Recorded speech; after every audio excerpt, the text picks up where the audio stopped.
Okay, so uh, this particular theory is posited by Lyotard.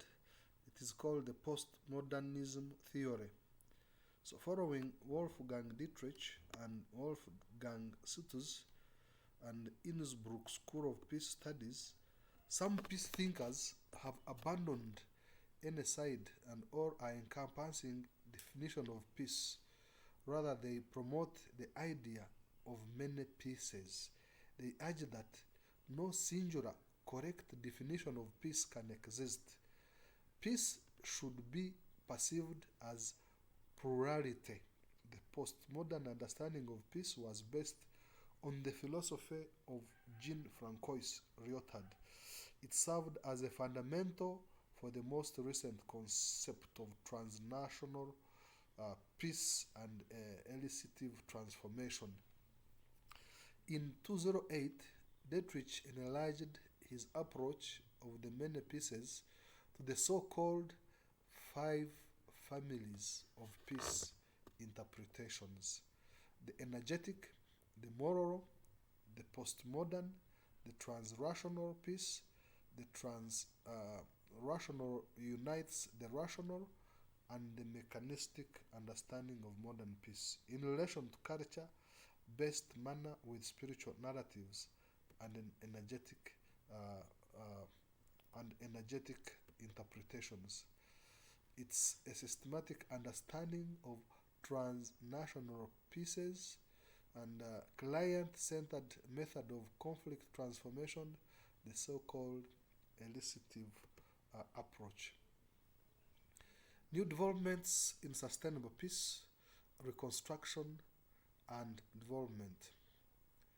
So there have been more than 140 civil wars since 1945, and the estimate puts a number of casualties at 20 million, and 67 million people have been displaced.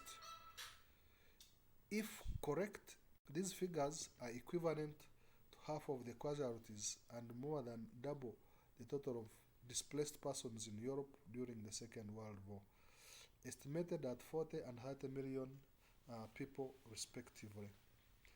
Think about the causes of this conflict in the Palestinian Israel conflict, the Armenian Azerbaijan Nagorno Karabakh, and Ethiopia Tigray conflict. There was great hope during the brief euphoria in 1989 and 90 that the end of the Cold War would herald the beginning of a new era of widely enjoyable improvements in economic welfare, prosperity, and peace achieved through greater harmony of interests and cooperation between and with other countries. Regrettably, though not surprisingly, it is the skeptics who have turned out to be right. Some of them suspected that the euphoria would turn out to be no more than, as then the British secretary put it, as utopian folly. Others feared the removal of the East West tensions, which would revive the old ethnic and cultural antagonisms and conflicts. Um, um, Fear of peace and harmony, of armed conflicts, which ranged in severity from minor conflicts, at least 25 battle related deaths, to wars, 100 or more battle related deaths. In other words, the world total separate conflict is high, twice high in 2001 as the then Cold War began. Moreover, civil and international wars are not the only forms of aggression and brutality. A number of countries have experienced international and intercommunal violence and genocide, coup d'etats, high levels of crimes, and many factors specific to individual countries are responsible for these conflicts. There are, however, certain characteristics that are shared by most countries and are responsible for these conflicts. And some of these which have experienced wars, civil wars, include poverty, unemployment, economic stagnation, economic welfare and income insecurity deteriorating rapidly. The fact that rates of growth tend to be much lower in war affected economies, um, it has exacerbated civil conflicts. Clearly, economic conditions are of critical importance, but they cannot be considered independently of non economic factors for the simple reason that there is strong interaction between the two. Non economic factors could be social, political, cultural, religious. To achieve the objectives, economic policies must therefore take into account the capacity of a society, its institutions and resources to solve the problems created by the divisions and tensions that are responsible for the recurring violence. As the Lord Beveridge pointed out, with the Great Depression in the 1930s and its aftermath in mind, the greatest evil of unemployment is not the loss of additional material wealth which we might have with full employment. There are two greater evils. Unemployment makes men seem useless, not wanted, without a country. Second, that unemployment makes men live in fear, and that from fear springs hate. So these are very, very critical issues. Unemployment, loss of material wealth, uh, men living in fear, and then spread of fear and hatred.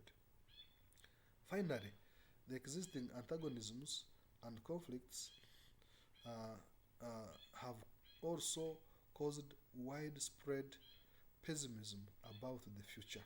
People across the globe feel unsafe, powerless, and gloomy, and they fear that the next generation would live in a world even less prosperous and safe and more international secure, hence culminating into war.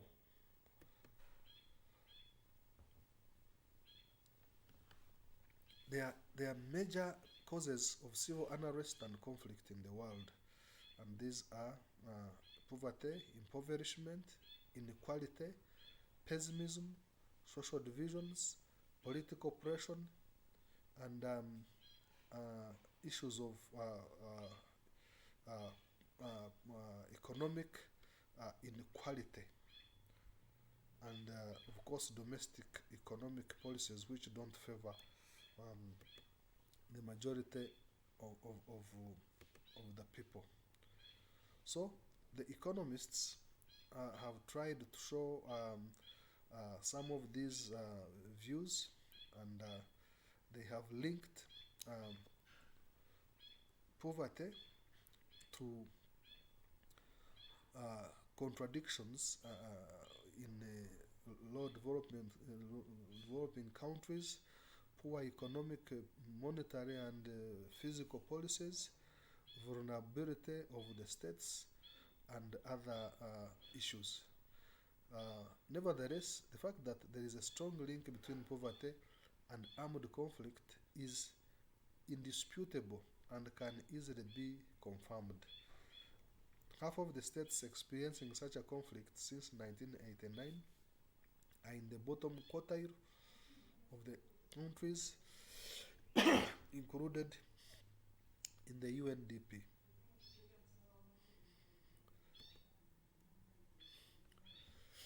As a result, there are also levels of illiteracy, low levels of education, poor health standards, and life expectancy. All are low medium income countries. I've stopped it.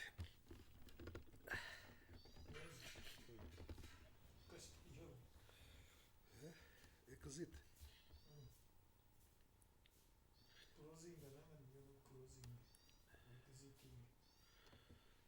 Mazika exiting, ah.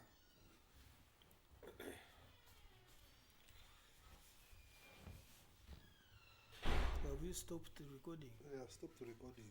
Then exit. Now when